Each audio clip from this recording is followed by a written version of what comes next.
Number এক, ইতিহাস ভবিষ্যতের প্রেরণা বানায়।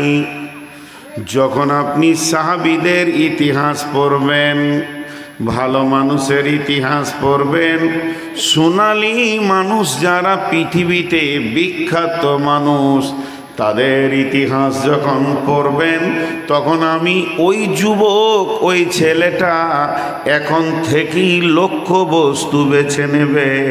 ওই লোকটা যদি ভালো ছিল, আমিও ভালো হতে পারবো। এর জন্যে সে উদ্যম নিয়ে পড়াশোনা করবে, ইতিহাসকে তৈরি করবে নিজের জীবনের। এর জন্যে এক নম্বরে ইতিহাস জীবনের ভবিষ্যতের প্রেরণা দেয়। দুই নম্বর ইতিহাস কি লাগে? ইতিহাস দ্বিতীয় নম্বর যেটা লাভ করে, ভবিষ্যৎকে সাবধান করে দেয়। যখন ফেরাউন, নমরুদ, হামান, বড় বড় কুখ্যাত ডাকাত, কুখ্যাত যারা পৃথিবীর বুকে বেঁচেছিল, জন মানুষকে কষ্ট দিয়েছে, ওদের ইতিহাস যখন পড়বে, তখন নিজেকে তার থেকে সাবধান করবে যে এই লোকগুলো কখন কার ফেরাউন মারা গেছে, মানুষ এখনো তাকে ঘৃণার চোখে দেখছে। অতএব আমি ফেরাউনের মত লিব না। তাহলে আমি যদি এক রোলে বাস করি আর ওই ফেরাউনের মতো আচরণ করি, যেদিন আমি মারা যাব, মানুষ আমাকে ঘৃণার সঙ্গে নাম নেবে।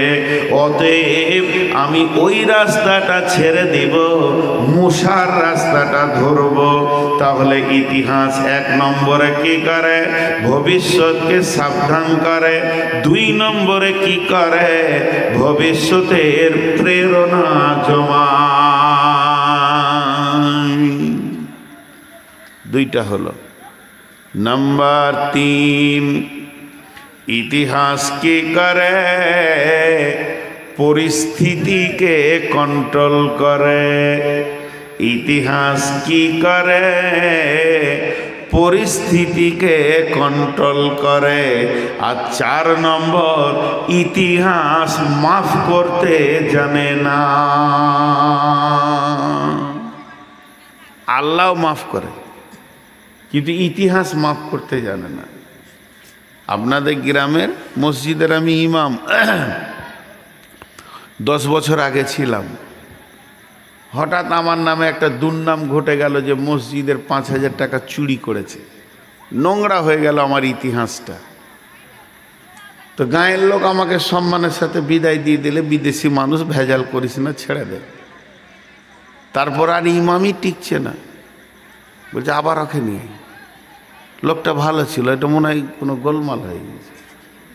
আবার 20 বছর থাকা হয়ে গেল, আবার 20 বছর থাকা হয়ে গেল। বেটির বিয়ে দিয়েছেন, বিয়াই এসছে বেড়াতে, জুমার খুতবা শুনে বলছে, মৌলবি কি গো, জান ঠান্ডা হয়ে গেল রে ভাই আপনাদের গাঁয়ের মৌলবির খুতবা শুনে। তা আপনি ভাত খেতে খেতে বলছেন 30 বছর থাকা হয়ে গেল, লোকটা খুব ভালো, খালি মাঝে একবার 5,000 চুরি করেছিল। ইতিহাস কেউ মুছতে পারে না। ইতিহাস মুছা কোনো ডাস্টার পৃথিবীতে আসেনি। একটা লোক পৃথিবী থেকে চলে গেছে, মারা গেছে, কবরে পড়ে আছে। কবরে হাড় নাই, হাড্ডি নাই, মাংস নাই, সব পচে শেষ হয়ে গেছে। তারপরও কবরের পাশ দিয়ে 2 বন্ধুতে বাইকে পেরিয়ে গেছে, আর একজন আর একজনকে বলছে এটা খবির ডাকাতের কবর। টুক করে বলে দিল, তার মানে ইতিহাস মাফ করতে জানে না। 3টে বলা হলো। 1 নম্বর, ইতিহাস ভবিষ্যৎকে সাবধান করে। 2 নম্বর, ইতিহাস ভবিষ্যতের প্রেরণা দেয়। 3 নম্বর, ইতিহাস মাফ করতে জানে না। 4 নম্বর, ইতিহাস পরিস্থিতিকে কন্ট্রোল করে। ইতিহাস পরিস্থিতিকে কন্ট্রোল করে। তার মধ্যে একটা অন্ধকে দূর করে দিই। ও মা আমার, বোন আমার, আমি একটু আগে বলেছি বিশ্বনবীর বিবি আম্মা জান খাদিজা জীবনেও 5 ওয়াক্তের নামাজ পড়েননি। তিনি জীবনেও 5 ওয়াক্তের নামাজ পড়েননি। চলেন এবার বলবেন নূর মোহাম্মদ সত্য বলছে না মিথ্যা বলছে? কে বলবে না ইতিহাস বলবে। এবার আপনি হাদিসের পাতাতে খুঁজতে শুরু করে দেন। খুঁজতে বলেন 5 ওয়াক্তের নামাজটা স্টার্ট হলো কখন থেকে 5 ওয়াক্তের নামাজটা চালু হয়েছে। তখন দেখা যাবে আল্লাহর নবী মেরাজে গেলেন। আবার মেরাজের রাত্রিতে সমস্ত আসমান সিদরাতুল মুনতাহা আরশে মহল্লা জান্নাত জাহান্নাম দেখে ফিরলেন। ফিরার পথে আল্লাহ বললেন, ও নবী মুহাম্মদ, আমি তোমাকে 50 ওয়াক্তের নামাজ দিলাম। সেই নামাজটা কমতে 5 ওয়াক্তে এলো। এই 5 ওয়াক্তের নামাজ নিয়ে বিশ্ব নবী যখন ফিরে আসছেন, আল্লাহ বলছেন, ও নবী মুহাম্মদ, তোমার উম্মতকে বলে দিও তারা যদি 5 ওয়াক্তের নামাজই পড়তে পারে, সালাত আদায় করতে পারে, তো আমি রব 50 ওয়াক্তের নেকি দিয়ে দিব। এবার বিশ্বনবী ওখান থেকে ফিরলেন। তাহলে ওই ডেটটা কত, তারিখটা কত, সাবে মেরাজে যে গিয়েছিলেন সেই তারিখটা কত? তো আম্মা জান আয়েশা বলছেন আমি হলাম সব থেকে সৌভাগ্যবতী মেয়ে, যেহেতু আল্লাহর নবী যেদিন মেরাজ হয় আমার বিছানা থেকে হয়েছে। নবীজি আমার কাছে শুয়েছিলেন, আমার কম্বলে ছিলেন, নবীজি ছিলেন আমার বালিশে। ওই রাত্রিতে নবীজির মেরাজ হয়েছে। তার মানে বিশ্ব নবী মেরাজ হয়েছে আম্মা জান আয়েশার বিছানা থেকে, মক্কা মুকাররমা থেকে। তাহলে এখান থেকে বোঝা গেল আম্মা জান আয়েশা বলছেন আমি খাদিজাকে সতীন হিসেবে দেখিনি, খাদিজার কথা খালি রসুলের কাছে শুনেছি। তার মানে নামাজের কথা যখন এসেছে আসমান থেকে, যেদিন থেকে 5 ওয়াক্তের নামাজটা চালু হয়েছে তার আগেই খাদিজা দুনিয়া থেকে চলে গেছেন, মারা গেছেন, পৃথিবীতে বেঁচে ছিলেন না। তার মানে যতদিন খাদিজা বেঁচে ছিলেন অতদিন 5 ওয়াক্তের নামাজ, পর্দা এগুলো আসমান থেকে আসেনি।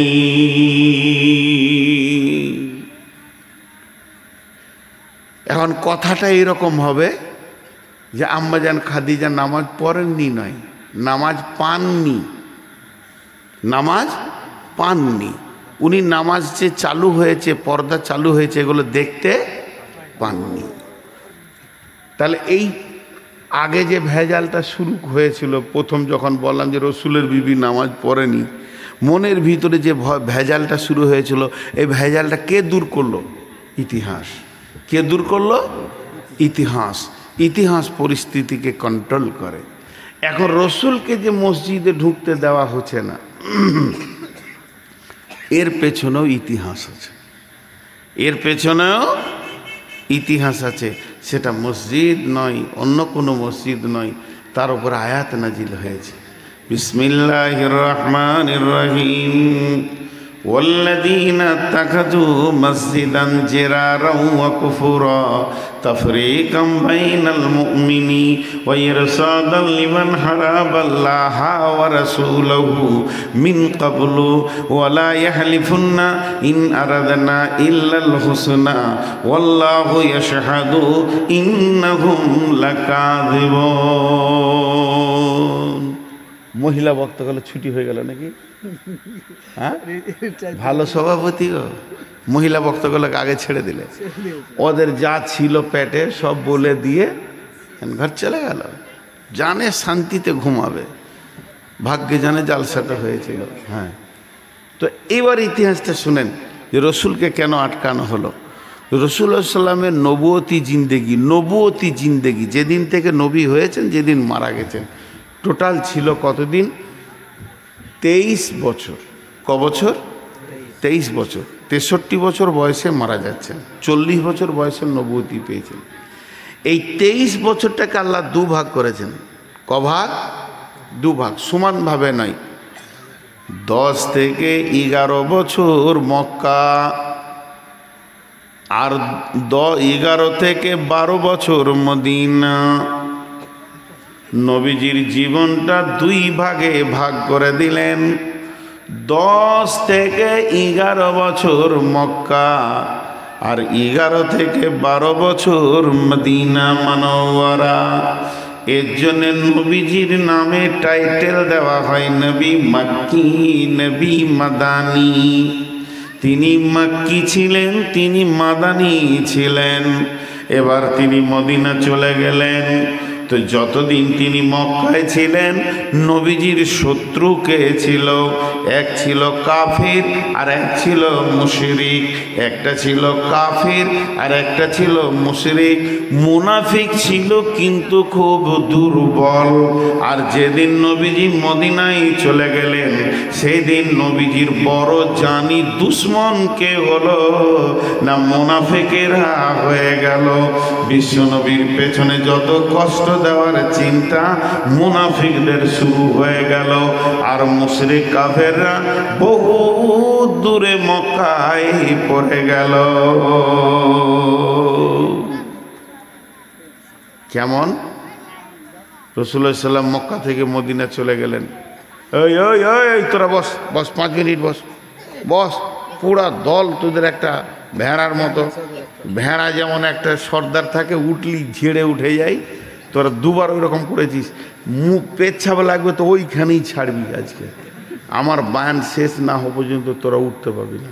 যদি বুঝে না আসছে তো চুপচাপ করে পাবজি খেল, তাও বসে থাক। হ্যাঁ, তোরা উঠছিস তো পুরো দল, কাকে যে ধ্বংস করছিস আল্লাহ জানে। একদম ওখানে বসে থাকবি, উঠবি না। উঠলে ভলেন্টিয়ার পাঠিয়ে পিটে নিব জান ভরে, হাড় হাড্ডি কিছু রাখবো না। তো এই ইতিহাসটা আপনাদেরকে একটু ধ্যান দিয়ে শুনতে বলছি, কারণ ইতিহাসের ভিতরে সোনালী অক্ষর লুকিয়ে থাকে। ধ্যান দেন, এই তোরা শোন মন দিয়ে, বাচ্চা ছেলে, ইতিহাসগুলো তোদের মনে থাকবে। মদিনায় যখন চলে গেল, একবার আমাকে দিই উদাহরণ দিই। এইখান থেকে আমার বাড়ি কিছু না হলো 120-30 কিলোমিটার। তো আমাকে মারার প্ল্যান করেছে আমার গ্রামের লোক। আমি রাতে রাতে উঠে চলে এলাম সখী মোড়ে, একদম একরোলে ঢুকলাম। আর একরোলের লোক আমাকে সকালে যেই দেখে নিয়েছে, সবাই খালি হুজুর হুজুর হুজুর হুজুর। হুজুর কোথা থেকে আসলেন, কেমন আছেন, কি খাবেন, মানে আমাকে ছাড়া আর কিছুই বুঝে না। এরা একদম পাগলা হয়ে গেছে। ছেলে মেয়ে বৃদ্ধ শিশু সবাই বলেন, ছেলের বিয়ে দেবে তাও আমার সাথে পরামর্শ, মেয়ের বিয়ে দেবে তাও পরামর্শ, কাজে যাবে তাও পরামর্শ, কাজ থেকে ফিরে আসছে তো আগে হাত মুখ ধুয়ে দেখা করি, মৌলানা কেমন আছে। গোটা এলাকার মানুষ পাগলা হয়ে গেছে। সবাই সহ্য করতে পারবে? বলেন, সবাই পারবে? এরই ভিতরে এই গ্রাম ওই গ্রাম করে 3, 4, 5, 10 জন তাদের নেতৃত্ব এলাকায় চলছিল। তাদেরকে রাস্তায় দেখা হলে আর কেউ পৌঁছেও না যে চাচা কেমন আছো, কলজে জ্বলতে লাগলো। তারা ছিল মুনাফিক মদিনার। এবার দেখেন, মসজিদে রসুলকে পা দিতে দিচ্ছে না। এই ইতিহাসটা বলছি, ধ্যান দিয়ে শুনবেন, নাহলে স্লিপ হয়ে যাবে। কেউ পৌঁছে না। তো ওরা আপোষের মধ্যে জানে যে আমাদের দলে কে কে আছে, চলে গেল ওই মদিনার পাহাড়ের ধারে গোপনে মিটিং করছে। তো ওদের মধ্যে যারা জওয়ান, তারা রেগে বলছে, মনে হয়েছে ওকে মেরে ছিঁড়ে ফেলে দিয়ে একদম। তো বৃদ্ধরা বলছে, চুপ চুপ, এমন করে বাঁশকে কেটে তুলে ফেলবো, না থাকবে বাঁশ আর না বাঁচবে বাঁশরি। দাঁড়া, ব্যবস্থা নিচ্ছি। তোরা কি ভাবছিস? বলছে ওকে সহ্য হচ্ছে না আর দেখে। এলাকায় এত বড় উমাস্তান হয়ে গেল, কোথা থেকে এসে। বলছে ঠিক আছে, ওকে মারতে হবে। প্ল্যানটা হচ্ছে রসুলকে মারার, রসুলের জানকে শেষ করার। এই প্ল্যান চলছে। প্ল্যান করতে করতে ওদের মধ্যে বয়স্ক মানুষ বলল, বাবা শোনো, তাড়াহুড়ো করে কাজ করতে গেলে হবে না। এখন যদি ওর বিরুদ্ধে মুখ খুলবে, মানুষ ওকে নিয়ে পাগলা হয়ে আছে, তুমি চাটনিতে জুটবে না, তাহলে ওর ভিতরেই থাকতে হবে, ওর সাথেই থাকতে হবে এবং ওর গাছের জড়কে ভাঙতে হবে। এরা হলো মুনাফিক। মুনাফিকের ব্যাপারে আল্লাহর কালাম পাক বলছেন ফি দারকিল আসফাল, এরা জাহান্নামের একবারে নিচে থাকবে, এদের ওপরে থাকবে মুশরিক কাফির। তার মানে এরা এত ভয়ানক জিনিস, আপনার সঙ্গে থাকবে, খাবে, আপনাকেই মারবে, এটা বুঝতে দেবে না। এই ভয়ানক দলটা ছিল মদিনাতে, রসুলকে মারার প্ল্যান করেছে। দুটো যুবককে বললে, এই তুই আর তুই কালকে চলে যা মক্কা, ওর যেখানে জন্ম, ওর বাপের যেখানে বাড়ি ভিটা, ওই এলাকায় জিজ্ঞেস করে আইতো, দেখ কি ঘটনা ঘটে। দুজন চলে গেল মক্কা। মক্কা পৌঁছালো, যে কদিনই লাগলো, 2 দিন 10 দিন। মক্কায় পৌঁছানোর পর জিজ্ঞেস করবি কর, আবু জাহেলের ওইখানেই শুধাইছে, আগে নবী মোহাম্মদকে ছিল, বলে চিনবো না, ওকে পেলে কাটবো। রাতে রাতে পালিয়েছে ওইখান থেকে, তখন ওর কলজাটা কি বড় হচ্ছে, ওরে সুবহানাল্লাহ, দুশ্মনের ঢেড়ি লেগে আছে। এত ভালো লোক আমার ওখানে, খুব বুজুর্গি বেনে গিয়েছে, কিন্তু ওর যে দুশ্মনের ঢেড়ি লেগে আছে। দাঁড়াও, তোমরা খবর দিচ্ছি কোথা আছে, পালালে কি হবে, কোথা আছে বলে দিচ্ছি। এবার ওই 2 জন আসলো, আবার মিটিং ডাকলো, তারা গোপনে গোপনে মিটিং ডাকলো। মিটিং ডাকার পর পাহাড়ের গুহাতে আবার লুকিয়ে তারা বসে গেল। বলে বাবা, তোমাদেরকে মক্কা পাঠিয়েছিলাম, মক্কার খবর বলো।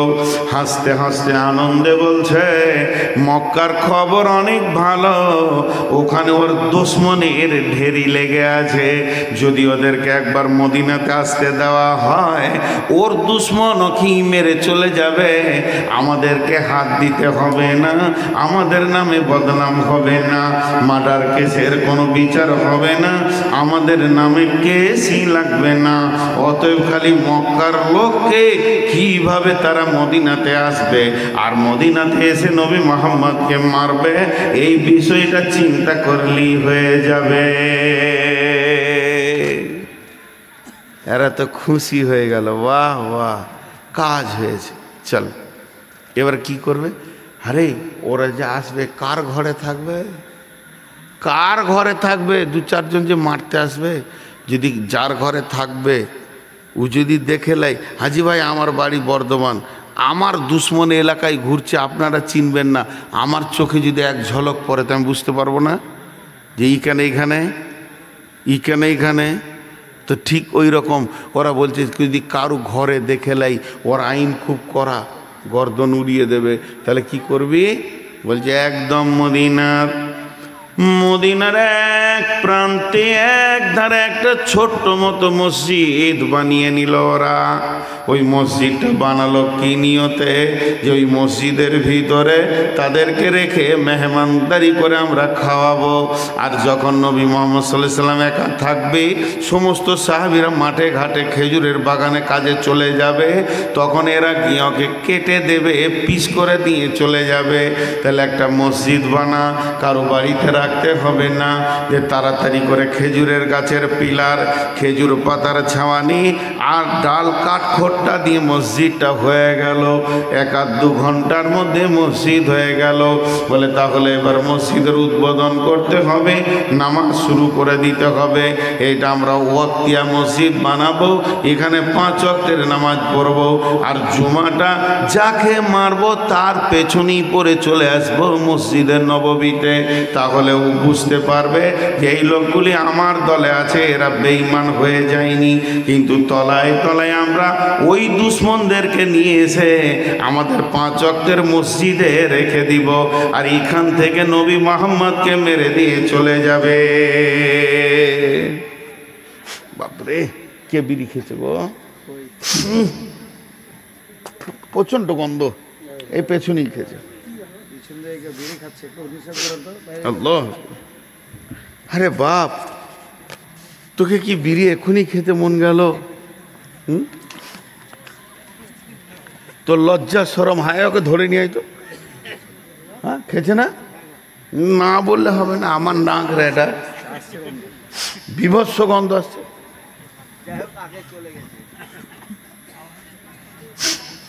না এখনো খেয়েছো, এধার ওধার আছে। তো প্ল্যানটা বুঝতে পারছেন আপনারা? হ্যাঁ না বলেন একবার, যে ওরা এসে মেরে দিয়ে চলে যাবে, এটা ওদের প্ল্যান। মসজিদ তৈরি হয়ে গেল, এখন উদ্বোধন বাকি আছে, উদ্বোধন বাকি আছে। তখন বলছে কে উদ্বোধন করবি? এখনো নবী বেঁচে আছে, ও যদি উদ্বোধন না করে তো এটা মসজিদ বলে কেউ পুঁছবে না। কথাটা বুঝতে পারি? ও যদি উদ্বোধন না করে তা একে কেউ মসজিদ বলে পুঁছবে না, ঘৃণা করবে।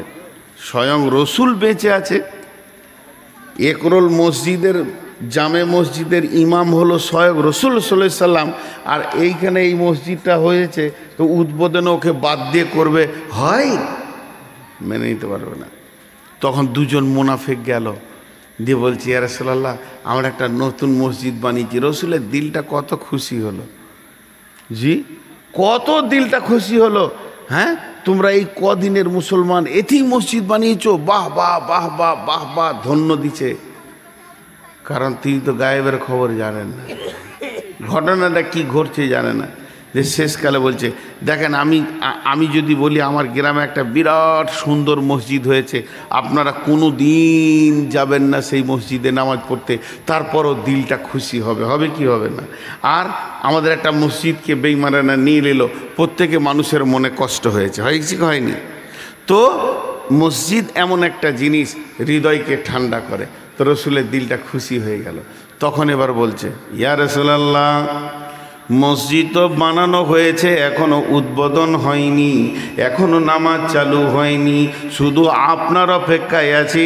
আপনি গিয়ে এক ওয়াক্তে নামাজ পড়ে দিয়ে চলে আসবেন, সেই দিন থেকে নামাজটা স্টার্ট হয়ে যাবে। তো আমরা মসজিদে নামাজ পড়েই যাব, চালু করেই যাব। নবীজি বললেন যাও যাও যাও, এই কাজে আমি যাব না তো কে যাবে? হ্যাঁ নিশ্চয় আমি মসজিদে যাচ্ছি, তোমরা রেডি হয়ে যাও। ওই মসজিদে নামাজ পড়ার জন্যে, পার্টিকুলার ওই মসজিদটাতে নামাজ পড়ার জন্যে আল্লাহর নবী রেডি হয়ে গেলেন, বাড়ি থেকে বের হবেন। এমন সময় জিবরাইল আমিন এসে বলছেন লা তাকুম ফিহি আবাদা, ও দয়ার নবী গো, ওই মসজিদে আপনি পা দেবেন না। লা উসসিসা আলা তাকওয়া মিন আউয়ালি ইয়াউমিন, ওই মসজিদটা যখন ভিত রাখা হয়েছিল প্রথম দিনের ভিতরে ওদের কোনো তাকওয়া পরেজগারি ছিল না। ওটা তো মসজিদ লয়, ওখানে চক্রান্তের জায়গা, আপনার জানকে মারার জায়গা বানানো হয়েছে ওটা। ওয়াল্লাযীনা তাখাযু মসজিদান জিরারাও ওয়া কুফুরা তাফরীকাম বাইনাল মুমিনি ওয়া ইরসাদাল লিমান হারাবাল্লাহা ওয়া রাসূলুহু, ওরা জিদের বশীভূত হয়ে কুফরির তাড়নায় আপনার প্রতি বিরক্ত হয়ে মসজিদটা বানিয়েছেন। ও দয়ার নবী গো, ওরা চিরদিন ওটাই কাজ করে এসেছে। আবার মুসলমানের ভিতরে একদম ফাটল ধরাতে চেয়েছে, মুসলমানের ভিতরে ফাটল ধরাতে চেয়েছে। যে কেমন করে মুসলমানের ভিতরে ফাটল ধরিয়ে দিব, দু দল তিন দল করে দিব। আর ওরা হলো ছোট প্রথম থেকে আল্লাহ এবং রসুলের দুশ্মন। ইরশাদাল লিমান হারাবাল্লাহা ওয়া রাসূলুহু মিন কাবলু ওয়ালা ইয়াহলিফুন্না ইন আরাদনা ইল্লাল হুসনা। ওদেরকে যদি আপনি 50 বার জিজ্ঞেস করেন তোমরা কি করেছো, ওরা কসম করবে আর বলবে ইয়া রাসূলুল্লাহ, আল্লাহর কসম করে বলছি মসজিদ বানিয়েছি। আর আমার আল্লাহ বলছেন ওয়াল্লাহু ইয়াশহাদু ইন্নাহুম লাকাযিবুন, আমি আল্লাহ সাক্ষী দিছি ওরা মৃত্যু। কারণ আল্লাহর কাছে একটা মসজিদের লিস্ট আছে, আবার একটা মসজিদ বানাবেন, মসজিদটা আল্লাহর লিস্টে নাম উঠতে হবে। কারণ মসজিদ কোন কোন নিয়তে বানালে আল্লাহর কাছে কবুল হয়, আর হিংসা মারামারি ফাটাফাটি করে করলে আল্লাহর কাছে কবুল হবে না। এরই জন্য আল্লাহ তাবারক ওয়া তাআলা বললেন, হে জিবরাইল, আমার নবীকে আটকে দাও, ওটা আমার খাতাতে, আমার নজরে মসজিদ নয়, ওটা আমার নজরে রসুলের জান মারার চক্রান্তে এবং ইসলামের ক্ষতি করা এবং মুসলমানের ভিতরে ফাটল ধরানোর জায়গা। এবার বলেন জিবরাইল ঠিক করেছে না ভুল করেছে? বলেন ঠিক করেছে। এতক্ষণ ভাবছিলাম যে রসুল কেন মসজিদে পা দিলেন না। জি না, আল্লাহ বলেন লা তাকুম ফিহি আবাদা, ওই জায়গায় আপনি পা দেবেন না, মানা করে দিলেন। সূরা তওবা থেকে বললাম। তো মসজিদ, এবার মেন জায়গায় আপনাদেরকে বলি, আমরা এই মসজিদটা দুতলা করার একটা প্ল্যান পরিকল্পনা শুরু হয়েছে। এটা তো জামে মসজিদ না, অনেক দিন থেকে শুনছি। মাশাআল্লাহ মসজিদটা অনেক বড়, ভালো এবং সব রকমই ব্যবস্থাপনা, পেশাব পায়খানা সব হয়ে গেছে, দুতলা বাকি আছে। লোক ভাবছে হয়তো কালেকশন করছে, এবার উঠি, কিন্তু আমি মসজিদের বায়ান করছি। আহা আহা আহা, উঠ, এই এই এই তোকে মানা করলাম না, এই ওই ছোট্টু বস না, ওটা গ্রুপের বাইরে, ও গ্রুপ উঠতে দেওয়া হবে না। এরা মনে মনে ভাবছে যে কালেকশন হচ্ছে তো ঘর যায়। যদি মুসার কমের মতো রাস্তা ভুলে গিয়ে 3 রাত ঘুরে, তাহলে বুঝবে যে কি দোষ করেছিলাম বাপ। এক মুরব্বীকে বলছি বসেন, তো উঠে চলে গেল, আর ঢালাই রাস্তায় উঠতে গিয়ে পরে নাক থেঁতলে হাসপাতাল গেল, ঘর আর যেতে হলো না। তো আল্লাহ মাফ করুক, বেশি তারা হলো। আমি মসজিদের কথা বলছি। এই যে মসজিদটা বানানো হচ্ছে, এই প্ল্যানের ভিতরে জিদ বা ঝগড়া থাকলে হবে না। জিদ ঝগড়া, মসজিদকে নিয়ে ঝগড়া করে কি করে না? অনেকে করে। মসজিদের ভিতরেও ঝগড়া হয়। আচ্ছা, ঝগড়া হওয়াটা খারাপ না ভালো? ঝগড়া হওয়াটা ভালো, কিন্তু ঝগড়া রাখাটা খারাপ। আলিমদের ভিতরে ঝগড়া দেখেছেন হয়, অনেকে এটা বদনাম করে এবং খারাপ মনে করে যে মৌলবীরা ঝগড়া করছে। খ্যাপা মৌলবীরা, হ্যাঁ ওরা আস্তে আস্তে করে দিয়েছে, প্ল্যান করে করে দিয়েছে। ওরা ভাবছে যে বুঝতে পারছে না। যা বাপ, যা যা যা যা, আর 2-1টা আছিস তো চলে যা, বিড়ি খাস না, যেন বিড়ি খাস না, যা। আচ্ছা, আপনাদের বিরক্ত লাগছে নাকি? আমি খুব সুন্দর কেটে কেটে আস্তে আস্তে করে বলছি। তো মসজিদে বিভিন্ন রকমভাবে ঝগড়া হয়। ঝগড়া হওয়া ভালো, ঝগড়া রাখা খারাপ। আলেমদের ভিতরে ঝগড়া হলে বলছে এই জাতির জন্যে লাভ, জাতিরা রাস্তা পাবে। আলেমরা যত ঝগড়া করবে জাতি তত রাস্তা পাবে। যদি আলেমরা চুপ করে বসে যায়, ঝগড়া বাদ দিয়ে দেয়, তাহলে জেনে নেন জাতি জাহান্নামে চলে যাবে, রাস্তা পাবে না। 2টি পাথরে যদি ধাক্কা লাগে, মাঝে কি বের হবে? আর আগুন কি করে? রাস্তা দেখায় কি দেখায় না? আঁধার দূর করে কি করে না? ওনার সঙ্গে আমার একটা হাদিস নিয়ে তর্ক চলবে তো চলবে। এখন 2 মাস চলছে। উনি খাতা খুলছে আর বের করছে, আমি বের করছি, পাল্টা বের করছে, তাতে কি হবে? একটা জায়গায় গিয়ে সহি জিনিসগুলো বের করা যাবে। আর আলিম যখন হাদিস কোরআন নিয়ে ঝগড়ায় নেমে যায়, তখন এক ঘন্টা পড়তো, ওটা 7 ঘন্টা চালাবে ও, যে কে কি বলছে দেখি। এই জন্যে ইমাম আবু হানিফা বলে গেছেন, এই জাতির রহমত হচ্ছে আলিমদের ঝগড়া। এখনকার আলিমরা চুপচাপ বসে গেছি বলে জাতি কিছু বুঝতে পারছে না। খবরদার, আলিমদের ঝগড়াকে ঘৃণা মনে করিয়েন না, এটা জাতিদের। তো আমি যেটা বললাম, সাহাবা রাদিয়াল্লাহু মাজমাইনেরাও ঝগড়া করেছেন কি করেননি? কিন্তু ঝগড়াটাকে রাখেননি। মানুষ ঝগড়া করবে না তো কে করবে? গরুতে করবে, ছাগলে করবে, ভেড়াতে করবে। আমি বুঝি, আপনিও বুঝেন, বোধ আছে বলেই তো ঝগড়াটা হচ্ছে। ঝগড়া হওয়াটা খারাপ নয়, ঝগড়া রাখাটা হচ্ছে খারাপ। ইনার সঙ্গে আমার 2 ঘন্টা ধরে তর্ক চলবে, কথা চলবে। বিরক্ত হয়ে গেছি, দুটো কথা আমি বলবো, ছোট হিসেবে চাপ দিয়ে উনি আমাকে বড় ভাই হিসেবে সাবধানতা রেখে রেখে দুটো কথা বলবেন। হয়ে গেল কথা, মাগরিবের আজান হলো, উনি ইমামতি করবেন, আমি নামাজ পড়বো, আমি ইমামতি করবো, উনি নামাজ পড়বেন। ঝগড়া কোথায় চলে গেল উড়ে। লোক দেখলে হয়তো যে বোম মারামারি হলো। আলিমদের এটা হওয়াটা দরকার আছে, এই জায়গাটা খারাপ মনে করিয়েন না।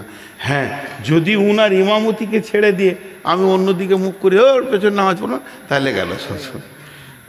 এইটাকে খারাপ বলছে, এটা রাখা চলবে না। ভাই ভাই হবে। একটা মায়ের 2টা বোঁটা 5 ভাইয়ে চুষেছে রক্ত, এক মায়ের পেটের দুধ। তারপরে দেখেন 5টা বউ এসে কটা ঘর হয়েছে এখন।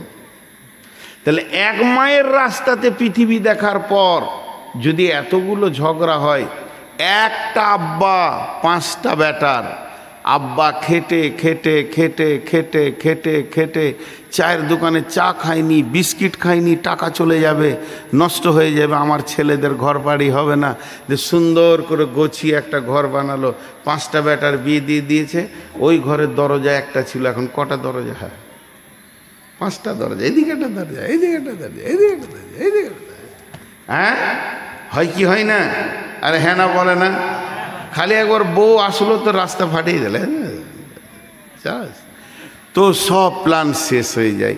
তাহলে এক মায়ের পেটে এক বাপের ছেলে যদি 5টা দরজা হয়, আপনার মসজিদে কটা বংশের লোক ঢুকছে, কত মিজাজের ঢুকছে, কত রক্তের ঢুকছে, কত বাপের রক্ত আছে, কত মায়ের দুধ আছে, ঝগড়া হবে না? আর হ্যাঁ না বলে না? এক মায়ের পেটে 5 ভাই যদি ঝগড়া হয়ে যায় একই দুধের বলে, তাহলে 5টা হতেই পারে, কিন্তু এটা রাখা যাবে না। জি, আমি আপনাদেরকে একটা ঘটনা শোনাচ্ছি, কিন্তু কালকে ফোন করে বলিয়েন না যেটা হাদিস নম্বর কত, তাহলে আমার বাঁশ চলে। কারণ আমি অনেক আলেমকে জিজ্ঞেস করেছি, এখনো পর্যন্ত তারা বরাত দিতে পারেনি। তাহলে হাদিসের নেই, গল্প। কিন্তু এটা আমি একদিন শ্রোতা ছিলাম বাচ্চা অবস্থায়, আমি এক আলিমের মুখে শুনেছি, আমাদের বর্ধমানের বড় আলেম, বড় মাপের আলিম, যে সাহাবীদের ভিতরে মসজিদে ঝগড়া, সাহাবীদের ভিতরে মসজিদে ঝগড়া, মসজিদে নববীতে ঝগড়াটা কেমন? এই যে আপনাদের রাস্তার ধারে মসজিদ, সাহাবীরা যখন কাজ করতেন, কাজ না থাকলে সময় কাটাতেন মসজিদে। চল একটু জিকির করি, সুবহানাল্লাহ আলহামদুলিল্লাহ, 2 রাকাত নফল নামাজ পড়ি। তো একজন সাহাবী একটা এরকম বাঁশের খোঁটা করে নিয়েছে, কাঠের খোঁটা করে নিয়েছে, ঠিক মসজিদের মেন গেটের একটু পাশাপাশি গেড়ে ওটাকে ভালো করে সিলিয়ে দেখে নিল যে হ্যাঁ মজবুত হয়ে গেছে। তারপর উজু টুজু করে 2 রাকাত নামাজ পড়ল। আর একজন ঠিক ওই টাইমে এসে হাজির, খোঁটাকে গাড়লে না, মসজিদের দরজার পাশে খোঁটা, দেখতো কোন মাথা মোটা খোঁটা গেড়েছে, করে তুলে ওই দিকে ছুঁড়ে ফেলে দিলে। উজু করে ঢুকছে আর মসজিদে বলছে যত মাথা মোটা মদিনাই বাস, যেখানে সেখানে খোঁটা গাড়ে, হুঁশ নেই। এবার যে খোঁটা গেড়েছিল ও সালাম ফিরছে, সালাম ফিরে দেখে আসি তো খোঁটা করছিল এখানে। গিয়ে দেখি খোঁটা নাই, ফুটা আছে, খোঁটা নাই, ফুটা আছে, খোঁটা ওইখানে পড়ে আছে। তখন ও আবার ওর নামাজ পড়ছে, তো কিছু না বলে ওর পেছনে বসে তসবিহ করছে। তেমন তো খালি সালাম ফির, তারপরে তোর ব্যবস্থা হচ্ছে। আর রসুলের সাহাবী, রসুল বেঁচে আছে, ই সালাম ফিরেছে, তোর গায়ে হাত দিয়ে বলছে আসসালামু আলাইকুম। কি মিষ্টি কথা, আস্তে আস্তে তিতা হবে। ওয়ালাইকুম আসসালাম। বুঝাও খোঁটাটা কে তুললে? কে গাড়লে? তুই গাড়লি কেন? তো তুই তুললি কেন? তোকে গাড়তে বলেছিলাম না, তোকে তুলতে বলেছি আমি? চিল্লি মসজিদের ভিতরে। নবীজি হুজরা থেকে দেখছেন, কি ব্যাপার রে এদের, এই চুপ করো। যেই চুপ করো বলেছে তো চুপ হয়ে গিয়েছে। সাপের মুখে জড়ি পড়লে যা হয়, রসুলের একটা কথাতেই ওদের যথেষ্ট ছিল। কি হয়েছে তোমাদের? কিন্তু আমাদের হলে ক্রস হয়ে যেত, ও খোঁটা তুলেছে, ও বলতো ও গেড়েছে, কিন্তু ওরা নিজেদেরটা বলছে আমি খোঁটা তুলে ফেলে দিয়েছি, তুমি বলে আমি গেড়েছিলাম খোঁটা, বসো। এবার মসজিদটা হয়ে গেল আদালত, বিচার করবেন রাসূলুল্লাহ সাল্লাল্লাহু আলাইহি ওয়াসাল্লাম। সব সাহাবীরা বসে আছেন। এখানে কেস কি? খুঁটা গাড়া আর খুঁটা তোলা, দুটাই রসুলের সাহাবী। এই খুঁটা তুলনেওয়ালা, তুমি বলো কেন তুললো, তোমার মনের দিলের নিয়ত বলো। জি, এবার বলছেন, ইয়া রাসূলুল্লাহ, ইয়া হাবিবাল্লাহ, ও শফিউল মুজনাবিন, রাহমাতুল লিল আলামিন, আমি মসজিদে নামাজ পড়তে এসে দেখছি খোঁটা গাড়া আছে। তাহলে খোঁটা থাকলে টক্কর লাগবে, মানুষ পড়ে যাবে, বিপদ হবে। এর জন্য আমি অনেক চিন্তা ভাবনা করলাম, যদি এখানে খোঁটা থাকে তাহলে তো মানুষের অনেক ক্ষতি হয়ে যেতে পারে। তাই আমি খোঁটাটাকে তুলে দিলাম। সর্বোপরি মসজিদকে পরিষ্কার পরিচ্ছন্ন রাখা, আমি আল্লাহকে খুশি করার জন্যে, আল্লাহর নিয়তে, ভালো কাজের উদ্দেশ্যে খোঁটাটা তুলে দিয়ে মসজিদের আশপাশকে পরিষ্কার করে দিলাম। আপনারা বিচার করেন, এতগুলো ঠান্ডা মাথায় লোক বসে আছেন, ঠিক করেছে না ভুল করেছে? কথা বলে না? ঠিকই করেছে। এবার বললে তুমি বসো, নবীজি বলছেন তুমি বসো। ও খুঁটা গাড়নেওয়ালা, তুমি কেন খুঁটা গেড়েছো? এবার তুমি বলো। খুঁটা গাড়নেওয়ালা উঠে দাঁড়ালেন, দাঁড়ানোর পর বলছেন, ও দয়ার নবী গো, এটা হলো মদিনা মানওয়ারা, এটা মসজিদে নববী। এটা হলো মদিনা মানওয়ারার মসজিদে নববী। আর মসজিদের গেটের সামনে এটাই হলো বাণিজ্যের রোড। এদিকে হলো সিরিয়া শাম, দক্ষিণে হলো মক্কা। তো মক্কার লোকেরা শামে যায়, শামের লোকেরা মক্কায় যায়। তারা উট গাধা ঘোড়া বোঝাই করে মাল নিয়ে চলে যায়, আবার মাল বিক্রি করে আবার মাল নিয়ে এই দেশে আসে। যখন তাদের নামাজের টাইম হয়, মসজিদে নামাজ পড়ে উজু করে, উট বড় চঞ্চল জানোয়ার, উটগুলোকে খোলা ময়দানে ছেড়ে দিয়ে তারা তাড়াহুড়ো করে নামাজ পড়ে বেরিয়ে যায়। আমি খোঁটাটা গেড়ে দিলাম। ওই বাণিকের দলেরা, ওই বাণিজ্যের লোকের দলেরা, ওই বণিকেরা তাদের নামাজের টাইম হলে উটগুলোকে খোঁটাতে বেঁধে দিয়ে নামাজ পড়বে। বলেন এবার ঠিক করেছে না ভুল করেছে? ইও ঠিক করেছে। এবার বিশ্ব নবী বিচার কেমন দেখেন। নবীজি বলছেন, ও খুঁটা গাড়নেওয়ালা আর খুঁটা তুলনেওয়ালা, তোমরা দুজনে তোমাদের নিয়তের কারণে দুজনই জান্নাতি। তো মসজিদে ঝগড়া হতেই পারে। হ্যাঁ, ফ্যানটা চালিয়ে দিয়ে গল্প করছে, যে ফ্যানটা বন্ধ করে দিলে, যে গল্প করছে বন্ধ করে দিলে, ও হয়তো জিকির করছিল, বন্ধ করে দিলে।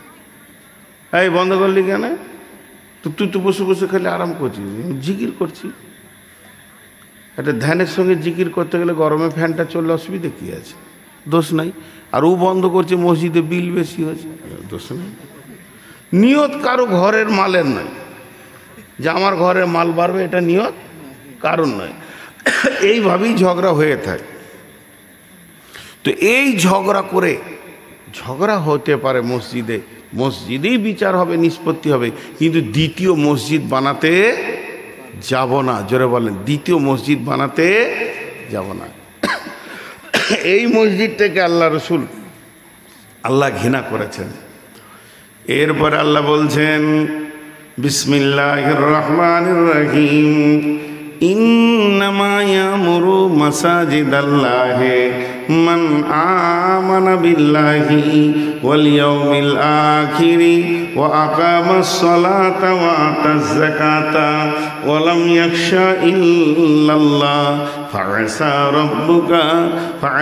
রাব্বুকা আইয়াকুনু মিনাল মুহতাদিন। মসজিদে যারা দান করবে, মসজিদে যারা কমিটি হবে, যার কাছে মসজিদের টাকা থাকবে, হিসাব থাকবে, এবং মসজিদের দায়িত্ব ওরাই নেবে যার ভিতরে 5টা গুণ আছে। মান আমানা বিল্লাহি ওয়াল ইয়াউমিল আখিরি ওয়া আকামাস সালাতা ওয়া আতাজ যাকাতা ওয়া লাম ইয়াখশা ইল্লাল্লাহ।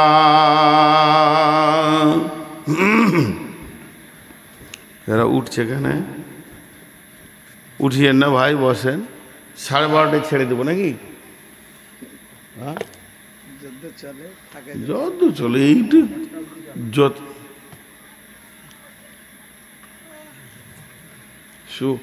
ইয়ে করে লোক খুব চালাক তো, শসা চাষ করে এরা,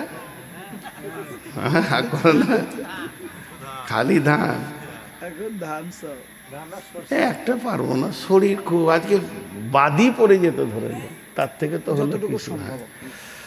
আচ্ছা ঠিক আছে, মানে আমি আমার বলা দেখে দিই, বাধ্যবাধকতা নয়, যতটুকু সম্ভব। এইখানে একটা জিনিস আমি বলবো, খুব খেয়াল করে শুনবেন, মানে খুব মনোযোগ দেন। আর বিশেষ করে এক ছেলেরা আমাকে ভালোবাসে, খালি আমি ভালোবাসি না ওদেরকে, বকি একটু বেশি করে। আর সে নুরুজ্জামান কই, ওর পরীক্ষা না? হ্যাঁ ওর পরীক্ষা তো কালকে পরীক্ষা না। আর উচ্চ মাধ্যমিক শেষ কবে হচ্ছে? 26 তারিখ মনে হয় নাকি? জি, এই ইলেকশনের জন্য সব আগিয়ে দিয়েছে। তো এই জায়গাটা একটা খেয়াল করি, এখানে দুটো দল রয়েছে এইখানে, একটা হচ্ছে মসজিদ কমিটি আর একটা হচ্ছে দাতা। তো দাতাকে আগে বলে নি, আল্লাহ বলছে হে দাতার দল, তুমি 5টা গুণে গুণান্বিত হও। ইয়ামুরু শব্দটার আবিধানিক অর্থ দেখভাল বলা যেতে পারে। মসজিদ ভাঙা গুনহানা নেকি? মসজিদ ভাঙা গুনহানা নেকি? কে বললে? পুরাতন মসজিদ ভাঙতে হবে নেকি? 2 দিন যদি ভেঙে দেয় তো নেকি হবে না? আজীব ব্যাপার। ইয়ামুরু শব্দটা ওইটাই, যে মসজিদের কল্যাণ করো। ভেঙে যদি কল্যাণ হয় ভাঙো, তখন নেকি। গড়ে যদি ওর কল্যাণ হয় তো গড়ো। বুঝতে পারছেন কথাটা? আমি বোঝাতে পারলাম? তা আল্লাহ কোরআনে বলছেন ইন্নামা ইয়ামুরু মাসাজিদাল্লাহে, ইন্নামা ইয়ামুরু মাসাজিদাল্লাহে। ও নারী ও পুরুষ কান করে শোনেন, ইন্নামা ইয়ামুরু মাসাজিদাল্লাহে, তোমরা মসজিদের কল্যাণের চিন্তা করো, কল্যাণ করো। ভেঙে যদি হয় তো করো, গড়ে যদি হয় তো করো। মসজিদটা উড়িয়ে দিতে হয় তো ভেঙে ফেলে দাও, আবার বানাও, তখন ভাঙতে গেলে নেকি হবে। এর জন্য আল্লাহ বলছেন আমার মসজিদের দেখভাল করবে তোমরা। কে করবে? কে করবে? কে করবে? কে করবে? আল্লাহ গুণে বলে দিচ্ছেন মান আমানা বিল্লাহে, যারা আল্লাহর উপরে ঈমান আছে, ওয়াল ইয়াউমিল আখিরি, যার আখিরাতে জ্ঞান আছে, ও আকামাস সালাতা, যে লোকটা নামাজ পড়ে, ও আতাজ যাকাতা, ধনী যদি হয় তো যাকাত দেয়, ওয়ালাম ইয়াখশা ইল্লাল্লাহ, আল্লাহ ছাড়া কাউকে ভয় করে না। এই 5টা গুণ যদি থাকে তো মসজিদের দায়িত্ব নেবে। যার এই 5টা গুণের একটা নাই ও নিতে পাবে না। তাহলে প্রথম নম্বরে আল্লাহর উপরে ঈমান, প্রথম নম্বরে আল্লাহর উপরে ঈমান। আর একবার বলছি, প্রথম নম্বরে আল্লাহর উপরে ঈমান। এবার আমার দিকে তাকান, এটা হলো একটা টাকা, এই টাকাটা আপনি হাতে করে নিয়ে আসছেন মসজিদে দেওয়ার জন্যে। ওই টেবিলটা আজকে কার জন্যে পাতা হয়েছে? টেবিলটা খাওয়ার জন্যে নয়, ওই টেবিলটা নাস্তা করার জন্যে নয়, ওই টেবিলটা আরাম করার জন্যে নয়, ওই টেবিলটা আজকের জন্যে পাতা হয়েছে আল্লাহর ঘরকে নির্মাণ করার জন্যে। এবার আপনি টাকাটা দিতে আসছেন, ধীরে ধীরে ধীরে ধীরে টেবিলে যেই দিতে গেছেন মনে করলেন আল্লাহ বলছে তুই দাঁড়িয়ে যা।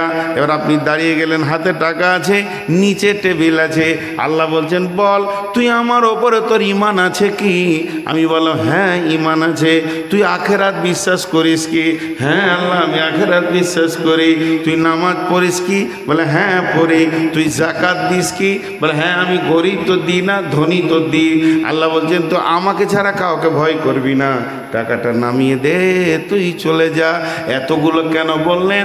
যদি তোর আমার উপরে বিশ্বাস থাকে, টাকাটা তুই আমাকে দিয়েছিস, এ টাকা মরবে না। পৃথিবীর মানুষের কাছে টাকা দিবি, বিশ্বাস নাই, মেরে দেবে, নিয়ে নেবে, ভেজে দেবে, ফাঁসিয়ে দেবে, ভুল করে দেবে, আমানতের খেয়ানতি করে দেবে।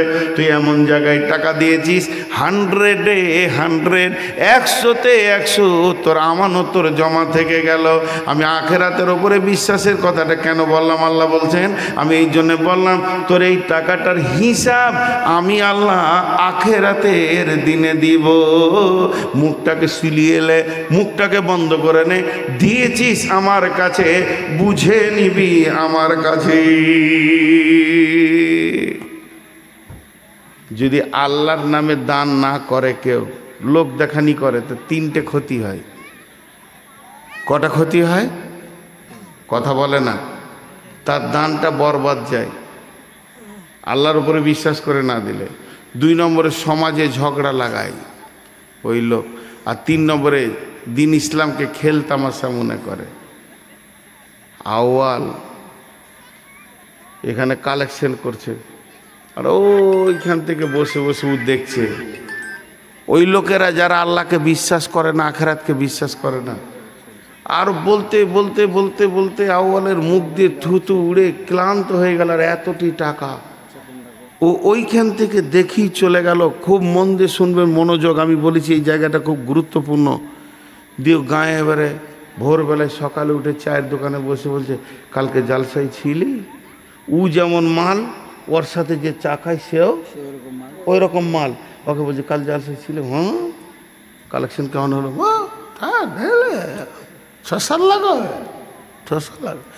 কমিটি সব টাকা, প্যান্ডেল, ডাইক, মাইক, ডেকোরেশন, বক্তা মিটিয়ে শেষ করে মাত্র 62,000 টাকা বেঁচেছে। ও কত বলছে? 6-7 লাখ বলছে, 10 লাখ বলছে, খালি 10 টাকা লোট। ওকে হুঁশ নাই।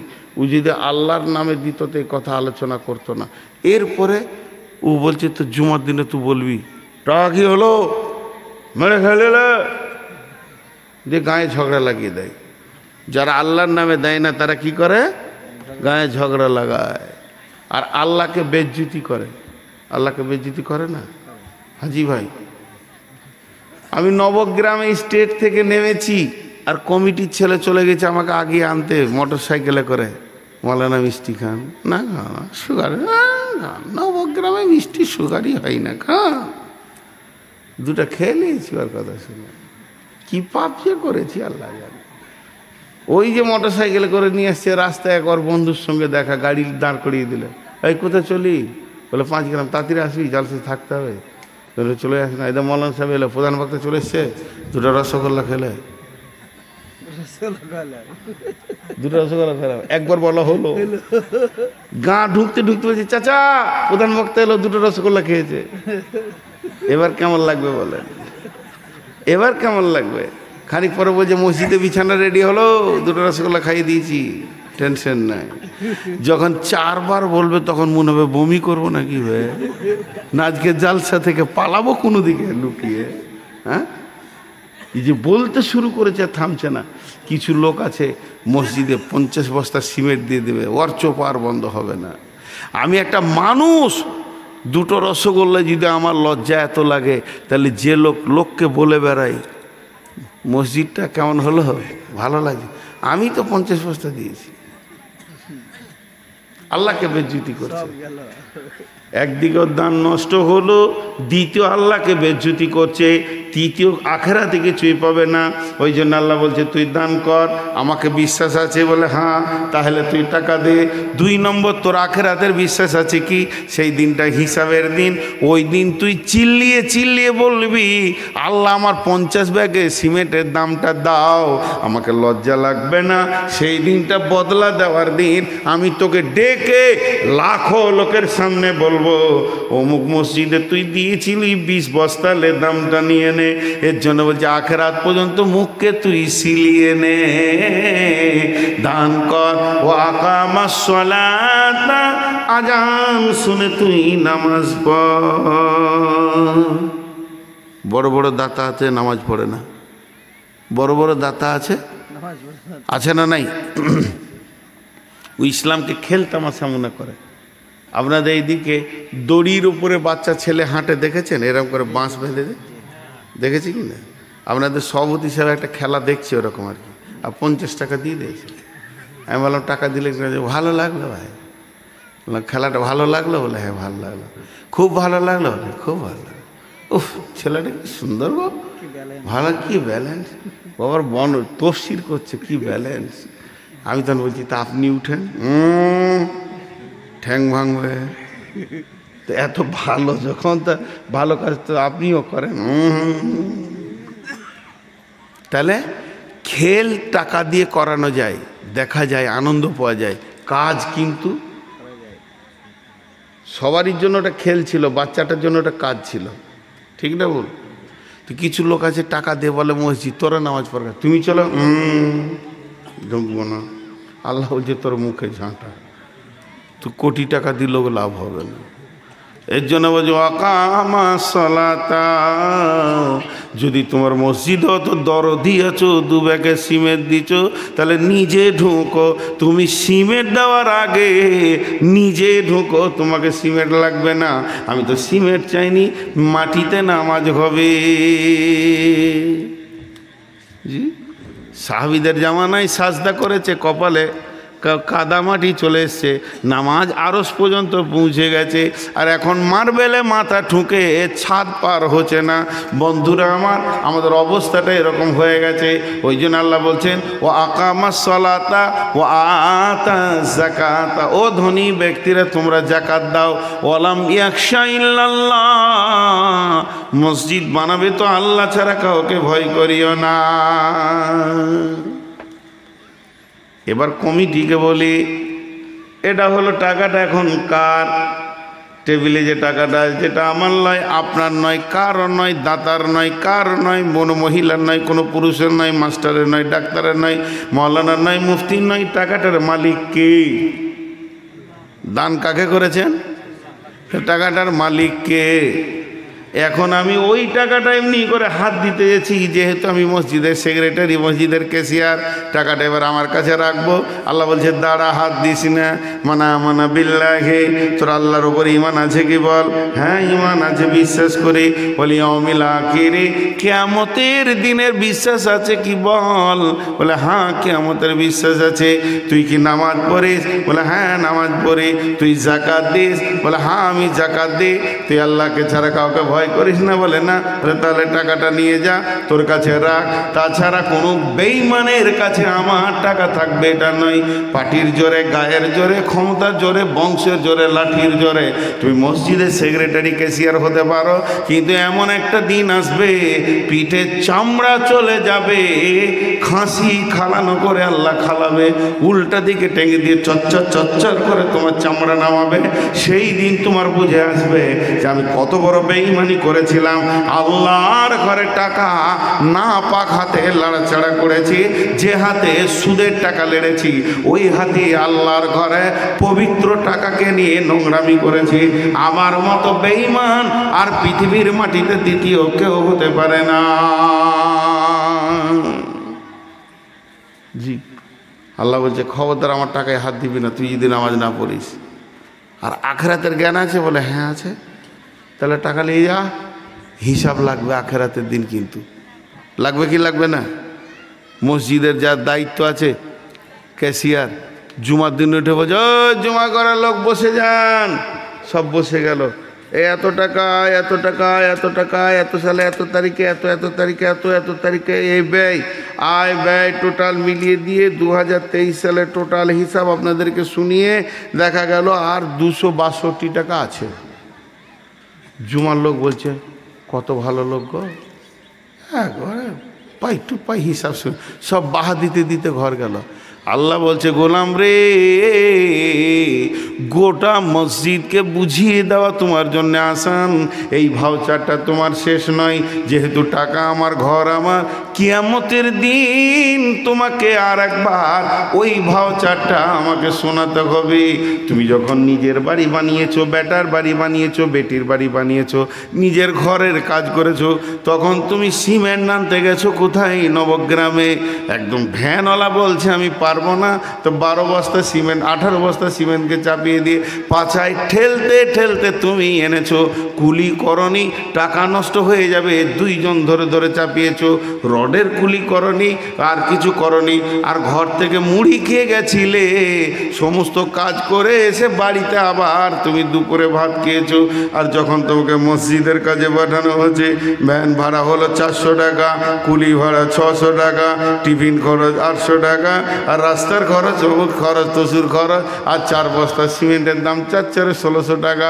তুমি 1600 টাকার মাল আনতে গিয়ে 3500 টাকা টিফিন খেয়েছো। এসো তোমার হলার মেপে ছেড়ে দিব আমি আল্লাহ। তোমার ঘরটা যেদিন হয়েছিল সেদিন কুলি লাগাওনি, রসগোল্লা খাওনি, সেদিন তুমি কত কষ্ট করে চলেছো। আর আল্লাহর ঘর বানাতে গিয়ে খালি ভাউচার মেরে মেরে শেষ করে দিলে। এসো তোমাকে একদিন কিয়ামতের দিন সোজা করে নিব। তোমার খরচা কত হতে পারে, আয় কত হতে পারে, ব্যয় কত হতে পারে।